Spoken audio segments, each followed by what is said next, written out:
রাধে সবাইকে। তোমরা সবাই কেমন আছো? আশা করছি ভালো আছো, আর আমিও খুব ভালো আছি। মহানাজ ব্লগে তোমাদের অনেক অনেক স্বাগত।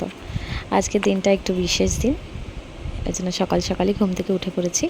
আজকের দিনটা হচ্ছে কি রাখি পূর্ণিমা, এখানের কথা অনুযায়ী রক্ষাবন্ধন। তো আজকে একটু সকালে ওঠার কারণ হচ্ছে কি, রাখি তো এবছর ডেটটার পরে পড়েছিল রাখির টাইমিং। তো এই বছর আমরা তার আগের দিন রাতে ঠিক করলাম যে আমরা একটু মুভি দেখতে যাবো। ওই জন্যই সকাল সকাল উঠে তারপরে আমি রেডি হয়ে গেছি। আমি যদিও যেতে চাইছিলাম না, রান্না বান্না ছিল, তো তাও সবাই মিলে জোর জুলুম যে না যেতেই হবে। তো যাই হোক, সবাইকার কথা মেনে আমি সকাল সকাল ঘুম থেকে উঠে আদা রসুন টসুন ছাড়িয়ে যা বয়েল করা সেগুলো সব করে টরে দিয়ে, ছোলা রান্না করার ছিল সেগুলো করে টরে দিয়ে বয়েল করে দিয়ে তারপর আমরা বেরিয়ে পড়েছি। 9টা থেকে আমাদের মুভির টাইমিং ছিল। তো যত তাড়াহুড়োর সময় বেশি উল্টোপাল্টা কাজ হয়ে যায়, তো আমরা বেরিয়ে পড়ে মানে অর্ধেক রাস্তা চলে যাওয়ার পরে আমাদের মনে পড়েছে আরে আমরা তো মুভির টিকিটই নিয়ে নিই। তো যাই হোক, আবার ফিরে এসে আবার আমরা মুভির টিকিট নিয়ে আমরা চলে এসেছিলাম সিটি মলে। একটুখানি দূরত্ব, বেশি দূর নয়, ওই জন্য খুব একটা সময় লাগেনি। তো তাও আমরা ভাবছিলাম বুঝি স্টার্টিং আমরা মিস করে যাব। তো যেহেতু আমাদের টাইমিংটা ওই মুভির টিকিট দ্বিতীয়বার গিয়ে নিয়ে আসার জন্য আমাদের একটুখানি লেট হয়ে গেছে। তো যাই হোক, আমরা চলে এসেছি। যেহেতু এই সিটি মলটা বেশ ভালো মতনভাবে সাজানো গোছানোই থাকে, কত বাচ্চাদের খেলনার জিনিসপত্র থাকে, কত রাইডস থাকে, দেখতে খুব ভালো লাগে। এর আগে একবার এসেছিলাম, একটা বাচ্চা গাড়ি চালাতে চালাতে আমার পায়ের উপরেই গাড়ি তুলে দিয়েছিল।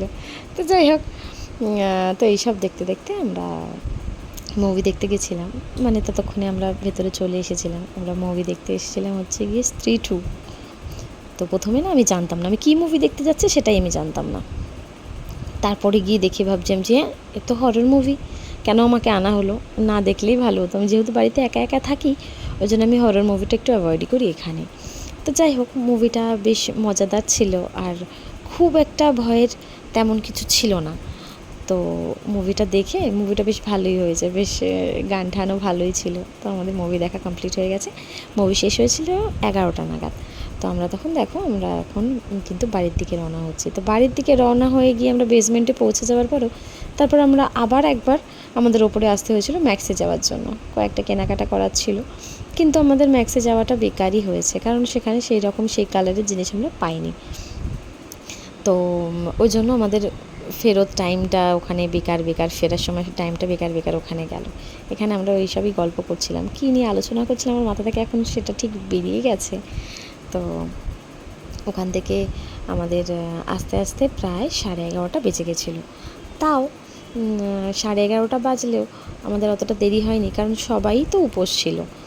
যেহেতু আমাকে আমার যা বলেছিল যে বছর যে তুমি কেন আমাকে রাখি পরাও না, তো আমি ভাবলাম যে তাহলে আমিও রাখি পরাই। তো যাই হোক, ওই জন্য আমরা সবাই উপোসী ছিলাম। তো এই যে এখন আমরা বাড়ি চলে এসে এবার আবার বাড়ি এসে শান্তি নেই। বাড়ি এসে কী হবে, তারপরে আমরা স্নান করে আবার রেডি হলাম রাখি পরানোর জন্য। এখন অ্যাপ্রক্সিমেট 1টা বেজেই গেছিলো। আগে একটু সবাই রেডি হয়ে গেছিলো, কারণ রাখি পরাবে অনেক কজনকে, সবাই মিলে সবাইকে রাখি পরায়।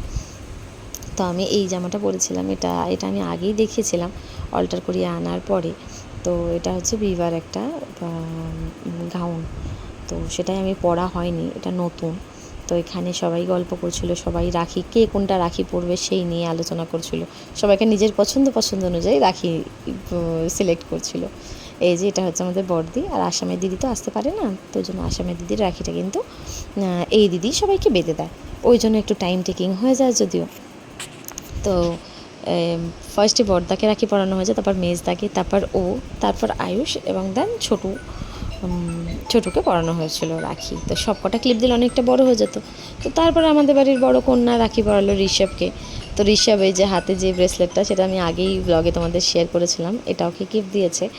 আর ইয়াশ যে গিফটটা দিয়েছে সেটা ও আগেই পরে চলে গেছিলো, মানে আসামে দিদির যে ছেলে রয়েছে সে রাখির গিফট ওকে চিনিকে আগেই দিয়ে দিয়েছিলো, এই জন্য মিষ্টি খাওয়াচ্ছিল। তো ওদের রাখি পরানো হয়ে যাওয়ার পরে তারপরে দিদি রাখি পরালো আমার যাকে, মানে আমাদের বৌদিকে। তো দিদি আগে বৌদিকে রাখি পরিয়েছে, তারপরে আমি যেহেতু ছোটো জন্য তারপরে আমাকে রাখি পরিয়েছে। আর দেন সব শেষে গিয়ে আমি আমার যাকে রাখি পরিয়েছিলাম। তো এই এই রাখি পূর্ণিমার দিনটা বেশ ভালোই যায়, জানো তো, সবাই মিলে বাড়িতে আসে। আরও আমাদের কাকা শ্বশুরের মেয়ে ঠেয়েরাও কিন্তু পরে পরে এসেছিলো, এক টাইমে হয় না। যদিও আয়ুষ ছোটো মা নানি বাড়ি চলে যায়, কারণ যেহেতু ছোটো মাও তো রাখি পরায় তার 2 ভাইকে, ওই জন্য তারাও চলে যায়। ওই জন্য আগে এখানকার রাখিটা করে নিয়ে, যেহেতু বাড়িটার সামনে, ওই জন্য কোনো অসুবিধা হয় না। কিন্তু যাদের বাড়ি দূরে তাদের ক্ষেত্রে অনেকটাই সমস্যা হয়, ভাইকে আসতে হয় না, কোনোবার বোন যায়, বাড়িতে লোক থাকলে তখন আবার সমস্যা হয়ে যায়। তো ওই জন্য তো এখানে আবার আমি আমার যাকে রাখি পরাচ্ছিলাম। ওই যে চিনি ওর মায়ের কাছে খেলা করছে, ঘুরছে। তো যাই হোক, এটা আমার ছিল কিন্তু জীবনের ফার্স্ট রাখি, যখন আমি কাউকে পরালাম। আগের বারে রাখি পূর্ণিমার সময়ও কিন্তু আমাকে আমার ননদ রাখি পরিয়েছিল, যেটা আমার ফার্স্ট রাখি ছিল আমার শ্বশুর বাড়িতে। তো তখন আমার দিদি, মানে এই আমার ননদিনী, তিনি কিন্তু আমাকে তখনও রাখি পরিয়েছিলেন। তো এইবার ফার্স্ট টাইম আমি কোনো দিনও কাউকে রাখি পরাইনি, কোনো ভাইকেও পরাইনি, আমি বিয়ের আগেও পরাইনি। তো এটা কিন্তু আমার ফার্স্ট টাইমের রাখি ছিল। তো রাখি পূর্ণিমার দিনটা বেশ ভালোই কাটলো।